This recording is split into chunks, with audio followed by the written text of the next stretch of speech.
नमस्कार, मैं हूं दिग्विजय और आप देख रहे हैं तर्क ज्ञान। तर्क ज्ञान पर मैंने जैसा आपको कहा था कि डिबेटर बने जो वीडियो लेक्चर सीरीज़ है, उसमें हम अनुभवी डिबेटर से भी जानने का प्रयास करेंगे, उनके अनुभवों से जानने का प्रयास करेंगे, ताकि आप सभी लोग जो लोग डिबेटर बनना चाहते हैं और सीखना चाहते हैं कि क्या किया जाए, क्या तकनीकें अपनाई जाएँ, क्या रणनीति अपनाई जाए बोलने के लिए, टॉपिक को तैयार करने के लिए, तर्क को बनाने के लिए। तो इसी कड़ी में आज हमारे साथ बहुत ही अनुभवी, मैं कह सकता हूं कि अभी आप जो दिल्ली यूनिवर्सिटी में डिबेटिंग सर्किट में जो भी देख रहे होंगे, जो कि सक्रिय रूप से निर्णायक की भूमिका निभा रहे हैं, पंकज भैया हमारे साथ हैं। तो पंकज भैया, तर्क ज्ञान पर एक बार फिर आपका स्वागत है। तर्क ज्ञान को पुनः बहुत बहुत शुभकामनाएं। दिग्विजय सर, आपको भी बहुत बहुत शुभकामनाएं।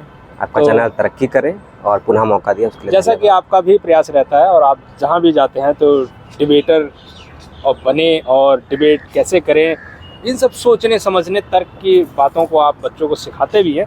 तो मैं आपसे जानना चाहूँगा, जो कि आजकल डिबेट शुरू हो गई है दिल्ली यूनिवर्सिटी में, तो जो फ्रेशर आया है, कुछ नहीं जानता है, तो शुरू कहाँ से करे वो डिबेट के लिए तैयार अगर करना चाहता है?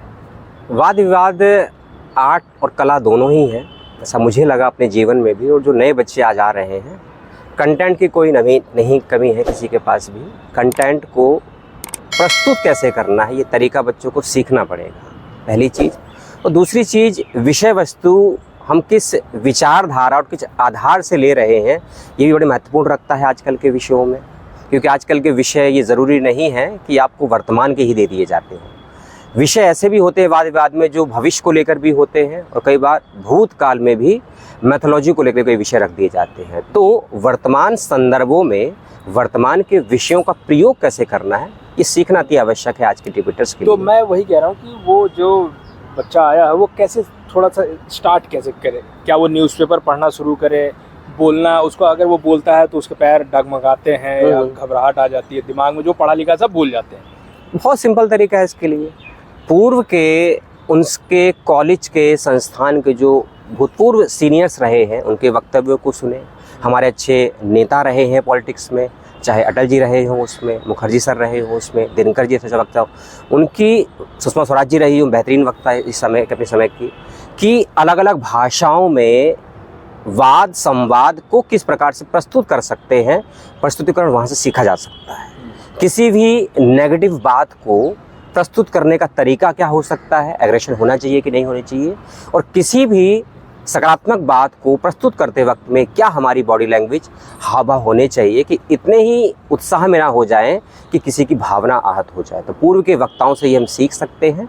और अब तो इतने यूट्यूब चैनल हो गए हैं, यूट्यूब पर अच्छे वक्ता हैं, उनसे हम किस कॉलेज में और किस जज के समक्ष कैसे बोलना है ये भी सीख सकते हैं। इतने बारीकी से यूट्यूब पे अब तो बताया जाने लगा। तो अगर वो कुछ स्टेप लेना चाहे, अगर वो नोट डाउन करना चाहे जी, तो पहली बात कि वो वीडियोस देखे प्रख्यात वक्ताओं के, बिल्कुल, इवन पॉलिटिशियंस के हाँ। भी। और दूसरा स्टेप ये हो सकता है कि वो न्यूज़पेपर पढ़े।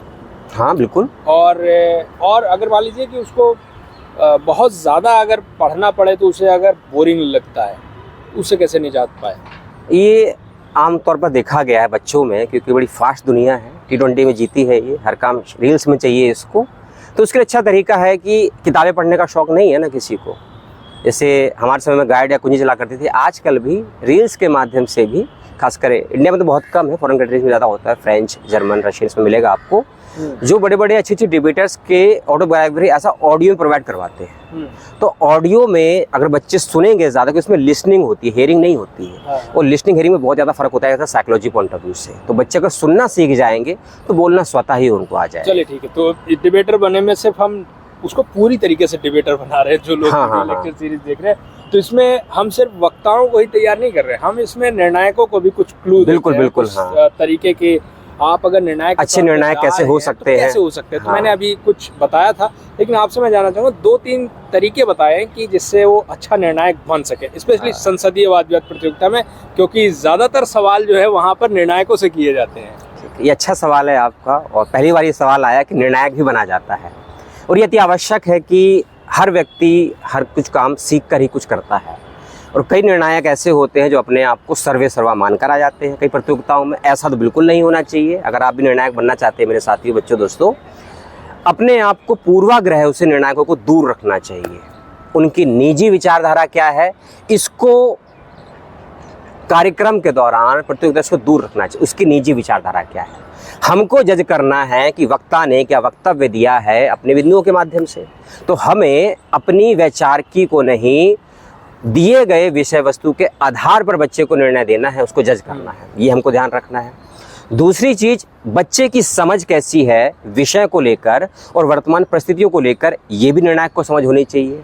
अगर निर्णायक पहले से ही किसी विषय को लेकर 10-12 पॉइंट अपने बना लेगा और चाहेगा कि मैं निर्णय तो इन्हीं 10 बिंदुओं पे दूंगा, और अगर ऐसा निर्णायक करता है या करती है तो ये निर्णायक के लिए तो नहीं उचित है ये, और ना ही प्रतियोगिता के लिए उचित है।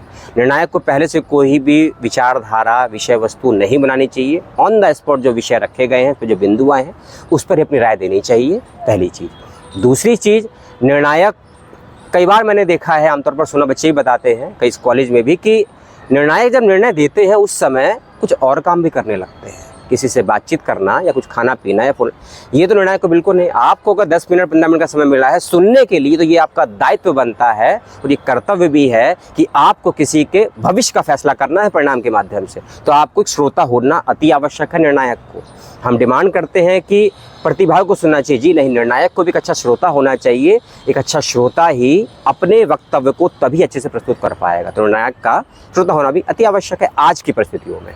चले, तो निर्णायक भी बन सकते हैं, डिबेटर भी बन सकते हैं। और आप सभी लोग जो डिबेटर बने वीडियो लेक्चर सीरीज़ देख रहे हैं, पंकज भैया का हम आभार व्यक्त करते हैं कि उन्होंने समय दिया और महत्वपूर्ण बातें बताई हैं। और इन बातों पर यदि आप अमल करेंगे, गौर करेंगे और इनको आप अपने व्यक्तित्व, अपने व्यवहार में उतारेंगे, तो निश्चित तौर पर आप अच्छे डिबेटर बनेंगे, अच्छे निर्णायक बनेंगे और साथ ही साथ एक अच्छे व्यक्ति भी बनेंगे।